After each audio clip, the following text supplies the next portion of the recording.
Hey, Dr. Romano, looks like you have another great problem on the board. Yes, indeed. Let's go over a concept known as internal energy.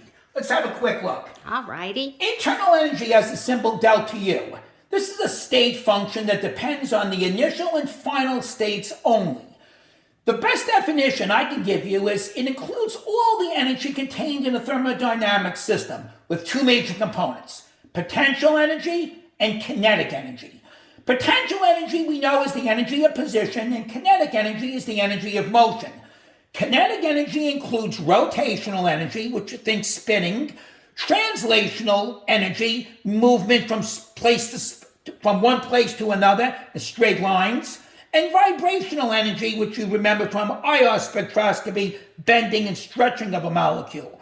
Now, for an ideal gas, if you remember, they have no intermolecular forces of attraction. So we're going to disregard potential energy and only focus on kinetic energy. The change in internal energy is defined, or one of the ways it's defined, as 3/2 NK delta T, where N is moles, K is the Boltzmann constant, and delta T is the change in temperature. By quick inspection, we can see that for an ideal gas, the only two things that matter is the moles and the delta T. They're the only two parameters that will change the internal energy.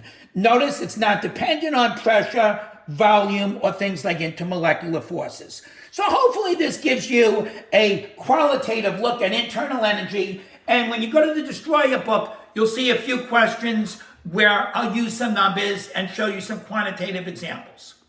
Okay, Dr. Romano, thank you, sir. You going to have some more tomorrow? I'll have some more. Good luck to you. Bye-bye. Thank you, sir. Good luck.